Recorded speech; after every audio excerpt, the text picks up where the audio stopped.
how the remaining non-league sides fared yesterday, starting with Braintree Town, who entertained Eastbourne Borough.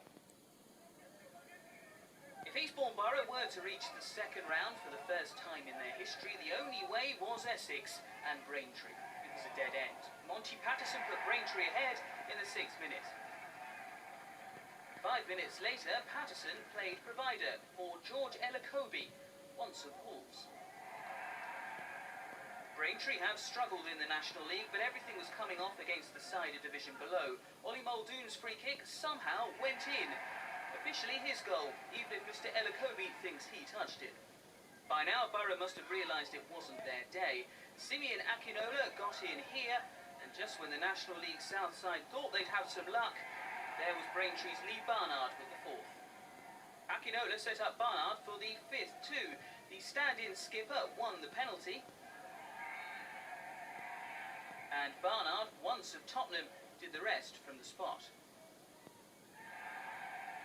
Braintree had managed to score 11 all season in the league, no such drought here. Another corner, another Elokobi header, this one definitely his, and Braintree's 6th. Braintree knew they were heading to the second round of the Cup for the first time, but hadn't yet gone to cruise control. Having done the hard work for other people, here finally was Akinola's reward.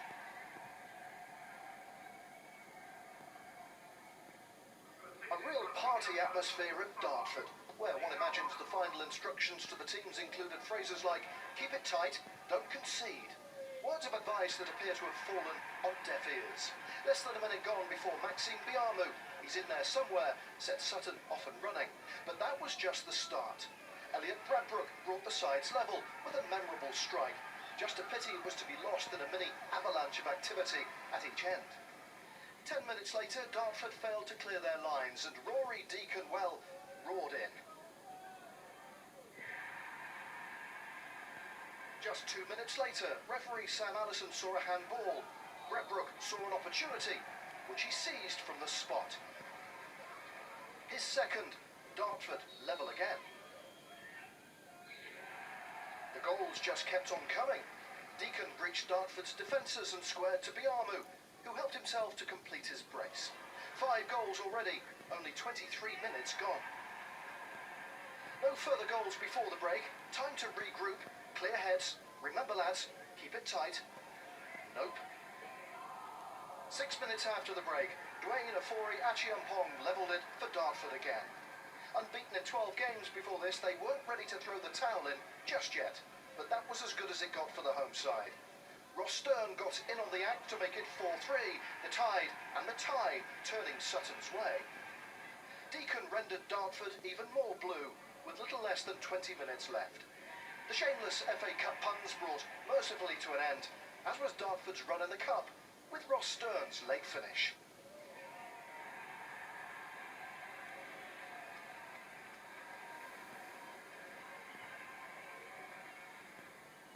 An autumnal stroll to work for Stockport with the hope of brighter days to come as Woking arrived, yet to win away from home this season. It didn't take long for the home side to take the lead. Jimmy Ball thumping in a shot early on, and Stockport could sense an upset. But then Woking equalised. Joey Jones getting his head on this one. 3 goals in 3 games for him. And that gave Woking confidence, and they were soon in front. Gozi Ugwu finishing off a brilliant move under the keeper. Then Stockport were level, right on half-time. It was a second for Jimmy Ball, and it was proving to be a breathless first-round tie. Once again, Woking got themselves back in front for a second time. Ugwu with his second, were Woking finally going to win away from home. Fabio Saraiva made sure of it, right at the very end. Woking's 4th, and a place in the second round for the first time since 2004.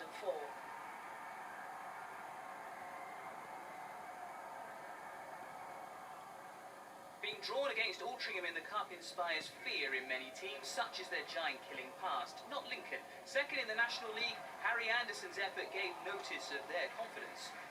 A Red Imps goal was coming. It arrived when Sam Habigan's corner found Sean Raggett, the defender's 3rd of the season. Alty have already conceded 42 goals in the National League North. A few clues as to why in here. Lincoln's Nathan Arnold seized upon their failure to clear. Alan Power only needed placement. Altrincham rediscovered some of the spirit that saw them beat Barnsley in last year's first round when John Cyrus got one back, but Alty were short on heroics this year. The Cup had them fair flooding through the gates of the Shay. Sadly for the paying public, excitement in terms of goals at least ended there. But the tie certainly had its moments. In one of them, Corey Whiteley went awfully close. Then a moment Halifax skipper Liam King won't want to see again. So here it is. One of those he didn't know where to hide moments. Halifax had a shout for a penalty. Josh McDonald seemed to go down in instalments in the box. Nothing doing. So there'll be another instalment of this a week on Tuesday.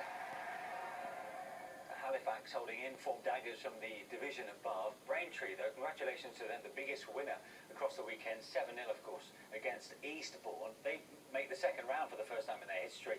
Should George Elokobi be celebrating a hat-trick?